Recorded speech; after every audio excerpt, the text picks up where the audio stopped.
Së pari duhet ju them faleminderit shumë që më dhatë mundësinë të shprehem. Ajo që do të dëshiroja unë ishte që opinioni publik të ndiqte të plot videon dhe prononcimin tim. Qëllimisht, si duket, videoja është ndërprerë pikërisht aty ku publiku duhet mësonte se videoja vazhdon kështu. Studentët nuk mund të ulen për dialog, pa nxjerrë më para përgjegjësitë për ata që shkaktuan këtë situatë dramatike në shkollat e larta publike. Studentët nuk janë në kushte të barabarta me shtetin, me pushtetarët. Studentët do ulen në dialog, por pasi ata të jenë të organizuar dhe pasi bashkë me ta të ulen edhe profesorati tyre që të manifestoj një qëndrim të lartë të karakterit profesional. Studentët janë të brisht, studentët janë qelibar, studentët nuk mund të braktisen dhe të lihen kështu dhe unë ndihem i nderuar, jam krenar që studentët e Fakultetit të Ekonomisë më kërkuan dhe më ftuan që të shpreha dhe unë opinionin e tyre lidhur me qëndrime të ndryshme. Sigurisht, nuk jam as pak i shqetësuar, nuk jam as pak i dëshpëruar. Unë doja t'i thosha kryeministit Rama që unë, enveristi i Ramës, jam i përjashtuar nga Universiteti i Tiranës, kur kam qenë student në vitin e parë të Fakultetit të Ekonomisë. Isha me rezultatet shkëlqyra, me mesatare në 10. Jam përjashtuar nga fakulteti për probleme biografike, që ta marrë vesh kryeministi Rama. Dhe falë dashamirësisë, falë qëndrimit shumë korrekt të një profesorit të madh, të ndjerit Dekorusi, ai vendosi që ta merrte vetë përgjegjësinë dhe të më mbante student. I jam mirënjohës për jetë Dekorusit, që më dha mundësinë që të mbaroj shkollën e lartë, mundësi që për atë kohë unë nuk do të kisha pasur. Ja, ky jam unë, enveristi i Edi Ramës. Unë, enveristi i Edi Ramës, kam botuar deri më tani 24 libra të ndryshme të karakterit akademik, monografik, kërkimor, shkencor, brenda dhe jashtë Shqipërisë. Unë, enveristi i Ramës, jam profesori që mbaj, dhe këtë duhet ta dëgjoj mirë Rama, që mbaj një diplomë nderi të dhënë nga qeveria Ramës. Unë, enveristi i Ramës, jam profesori që kam 2 diploma nderi, diploma mirënjohje nga 2 universitetet të ndryshme, publike në Shqipëri dhe jashtë Shqipërisë. Unë, enveristi i Ramës, kam 14 vjetë që jam mësim në një universitet publik francez, në Universitetin e Poitiers, që kam libra të botuar edhe në Poitiers. Unë, enveristi i Ramës, kam fituar disa projekte të financuara nga Bashkimi Evropian. Unë, enveristi i Ramës, kam organizuar deri më tani 16 konferenca kombëtare studentore me studentët elitar të Fakultetit të Ekonomisë dhe të Universitetit të Tiranës. Unë kam organizuar konferenca ndërkombëtare dhe unë, enveristi i Ramës, e kam përnder të jemi majt, sigurisht nuk mund të jem enverist, por unë nuk mund të qëndroj duar kryq, unë do të vazhdoj të mbroj kauzën e drejtë të studentëve dhe unë nuk do të kisha moral. Unë nuk do të isha me fytyrë që të shkoja pasi të mbaronte protesta e studentëve në auditor dhe t'ju thosha që bët mirë apo bët keq. Unë e kam mision, të qenit profesor është mision dhe unë jam duke bërë misionin tim.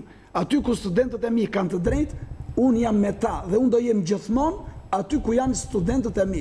Mos harroni një gjë, që studentët e Fakultetit të Ekonomisë të Universitetit Tiranës janë elita e universiteteve publike shqiptare. Sigurisht, për opinionin tim, Rama sot ka gabuar rënd. Ka gabuar rënd në reagimin e tij ndaj meje dhe kjo është një nga gabimet që ka bërë ai në vazhdën e qëndrimeve të gabuara ndaj studentëve. E kuptoj sikletin e tij, sinqerisht. Rama, për opinionin tim, bën një gabim që reagon emocionalisht dhe jo racionalisht. Mos harroni që Rama është kryeministri i Shqipërisë. Kryeministri i Shqipërisë duhet të jetë një burr shteti. Burrat e shtetit flasin me akte. Burrat e shtetit nuk flasin shumë, po dëgjojnë shumë. Të dëgjosh shumë do të thotë të kesh mirësinë të marrësh në konsiderat opinionet dhe kontributet e tjerë. Burrat e shtetit nuk flasin shumë, po punojnë shumë. Atyre ju punojnë veprat. Rama ka thënë për mua disa gjëra që publiku i gjerë i di, sepse i ka thënë edhe para 17 vjetësh, në konfliktet që kemi pasur, në debatet që kemi pasur publike, bashkë me Ramën, kur ai u zgjodh ose donte të zgjidhej kryetari i Partisë Socialiste.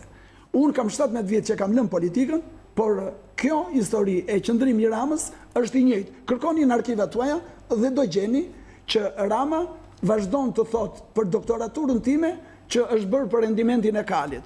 Unë do t'i them publikut, me modestit madhe, unë kam bërë një doktoraturë për kredim bankare afatgjat dhe efikasitetin e saj, ishte një nga temat më të kërkuara, por është dhe sot një nga temat më të kërkuara. Unë jam financier, unë jam profesionist i botës financës, unë jam profesor i botës financës. Kështu që jam i bindur që Rama, kur të kthehet në arsyetimin e vetë racional, do të gjej që ka gabuar rëndë. Më kanë ardhur shumë mesazhe nga socialistë, më kanë ardhur shumë mesazhe nga të majtë, më kanë ardhur shumë mesazhe nga bashkëpunëtorë të ngushtë të Ramës, të cilët më thonë, mos u shqetëso, s'kemi çfarë i themi, ti e një vetë atë. Megjithatë ka patur një reagim edhe nga një tjetër deputet i Partisë Socialiste, zoti Erion Braçe.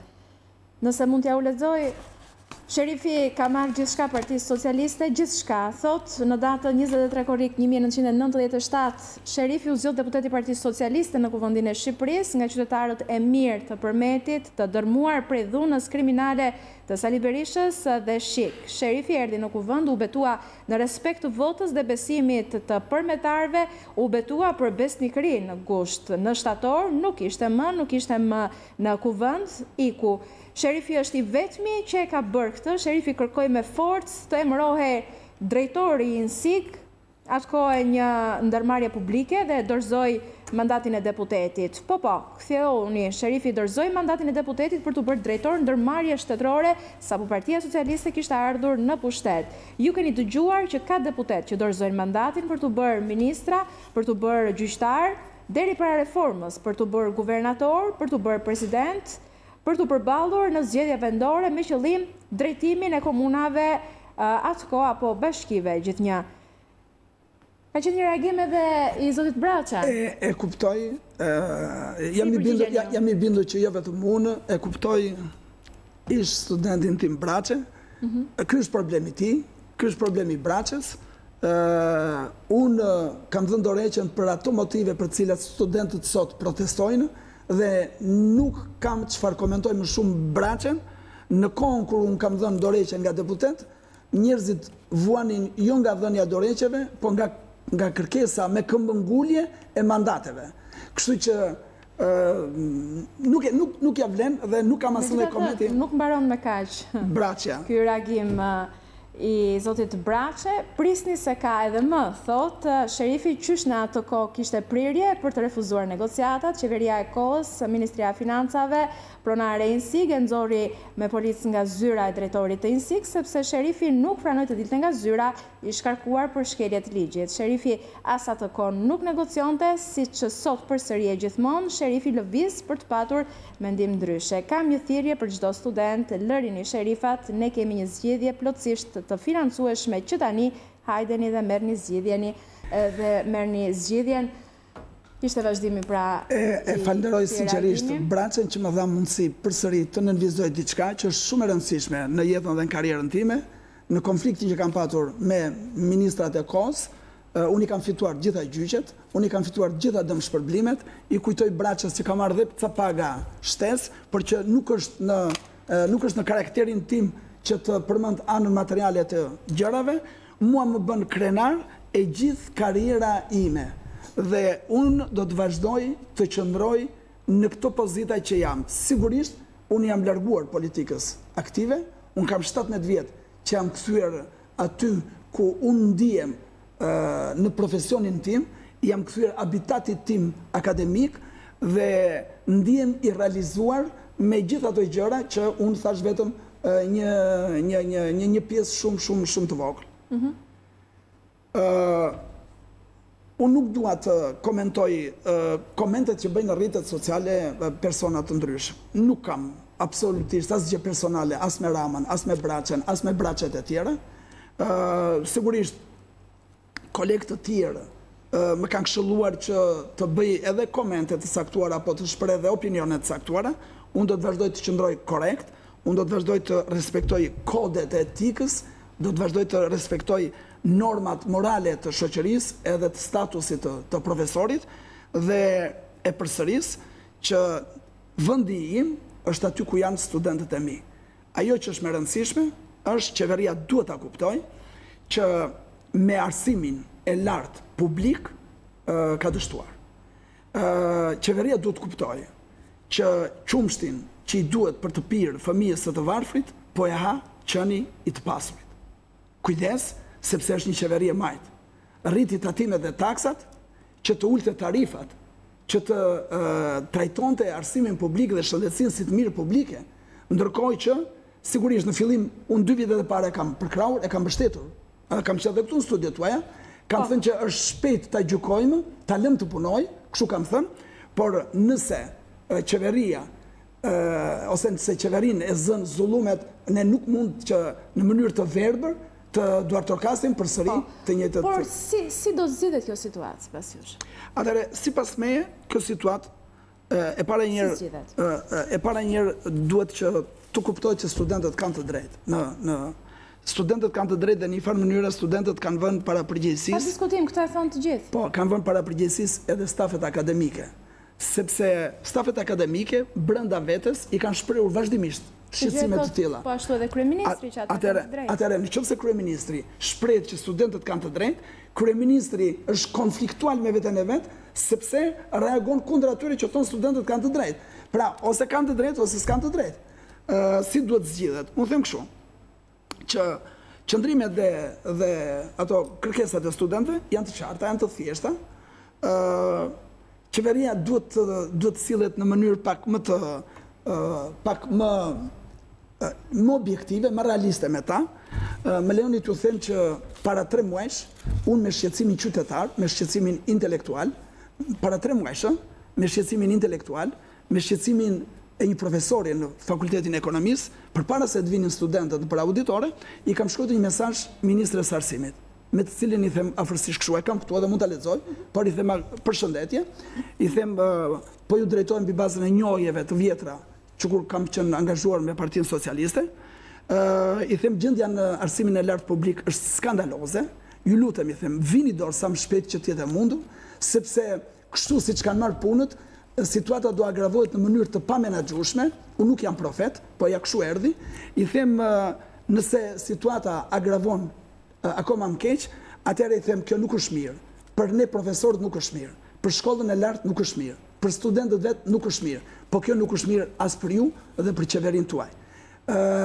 Faleminderit për mirëkuptimin. Sherif Bunda, profesor në Fakultetin e Ekonomisë. Ky është mesazhi që i kam dërguar para 3 muajsh. Jo, sigurisht nuk mora përgjigje. Unë jam i bindur që një ministre korekte, kur i vete një mesazh i tillë nga një profesor, nuk duhet ta neglizhoj. Ajo ndoshta ja ka relatuar shefit vet. Mirë do ishte që ata ta kishin marrë në konsiderat që në fillim. Po le të vim tani që si do zgjidhet. Kërkesat e studentëve janë të menaxhueshme. Sigurisht unë nuk jam dakord që problemet të degradojnë edhe të zgjidhen në ultimatume. Po, sapo ka reaguar kryeministri Edi Rama në këto momente, kori kundër dialogut është të kurthi ku studentët mbahen në peng nga ata që s'duan zgjidhje.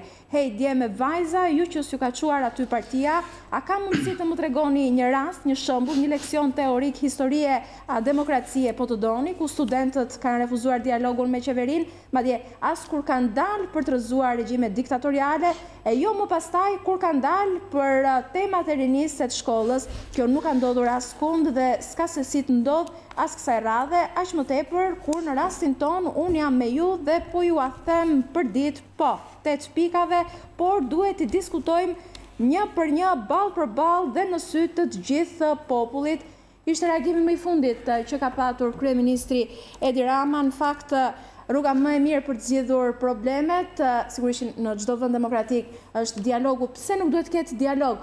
në këtë rast? Edhe njerë, unë thash që nuk duhet ndërprerë, edhe duhet dëgjuar shpreha e një opinioni deri në fund.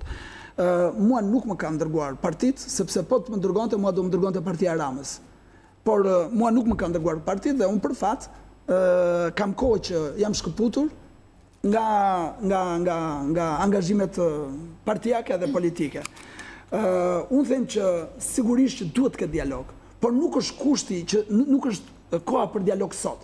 Studentët janë të papërgatitur që sot të jenë për dialog. Pse janë të papërgatitur?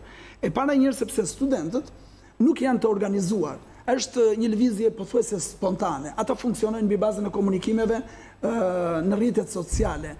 Nuk ka një emër të përveçëm që të përfaqësojë gjithë studentët. E dyta, janë bërë përpjekje që lëvizja studentore të manipulohet nga grupime të caktuara politike, nga të treja forcat e mëdha politike. Këtë shprehin studentët në takimet e tyre. E treta, unë them që po duhet të dialogohet, por duhet të dialogohet pasi studentët të jenë të mirë organizuar, të jenë të mirë përfaqësuar dhe bashkë me studentët të ketë edhe një grup profesorati që të jenë të pjekur, të jenë të arsyetuar, të jenë racional dhe që të kuptojnë mirë edhe artin e qeverisjes, edhe shkencën e financës, edhe botën e menaxhimit, edhe të njohin mirë jetën akademike. Në qoftë se nuk arsyetohet kështu, atëherë ne do të vazhdojmë që të ndjekim për ditë qëndrime emocionale të politikanëve, të ministrave, të kryeministrave, të radhës dhe nuk kemi për të zgjidhur perspektivën. Studentët janë duke luftuar për një ideal të madh. Studentët, sigurisht në vitet që do vinë, ndoshta sot ata nuk e kuptojnë shumë mirë se çfarë janë, domethënë se çfarë vlere ka misioni i tyre, ka protesta e tyre, por kur t'i kthehen kësaj proteste, ata kanë për të kuptuar që kanë reaguar për të rikthyer në nderin që i takon arsimin e lartë publik, të cilin e ka braktisur pronari. Po, e ka braktisur pronari. Unë mos harroni që ajo puna e tarifave nuk është kaq e thjeshtë. Dhe mos harroni që ne që jetojmë ditë për ditë me studentët, mua më ka rënë rasti të takoj studentën që kanë qenë duke qarë dhe qëndronin mbrapa zyrës së titullarëve për të regjistruar, sepse familjet e tyre nuk paguanin dot tarifat e shkollës. Dhe unë bashkë me kolegët e mi jemi bërë shkas për të gjetur atyre mbështetje financiare që jo, studentët e mirë s'duhet dalin në shkollë. Pra mos harroni që bota reale dhe bota virtuale janë dy gjëra të ndryshme. Unë po flas për botën reale, unë po flas për jetën reale në mjediset universitare. Ju si ekonomist, a mund ta thoni, a mund të ndërhyet në buxhet për dyfishimin e buxhetit për arsimin? Si ekonomist edhe si financier, edhe bëhet mirë që më pyetët, unë jam koshient që nuk mund të korrigjohet me një herë kalimi nga 2.9% në 5% buxheti për arsimin në raport me prodhimin e përgjithshëm bruta. Por, mund të ndërhyet dhe një hap duhet bërë që tani, e parë. E dyta, duhet ketë një program. Pra, gjëja e parë që duhet bërë ishte që duhet ishte krijuar një komision qeveritar, duhet ishte bërë një mbledhje qeverie e posaçme, qoftë edhe për të diskutuar shqetësimet që vinë nga komuniteti madh studentësh. Mos harroni, është e ardhmja e vendit. Mos harroni që këto ndjesi dhe përjetimet të tyre të sotmet do t'i shoqërojnë ata gjithë jetën dhe nëse kjo protestë i realizon objektivat e saj, i gjithë vendi do t'ja u di përnder studentëve. Pra të mos harrojmë këtë.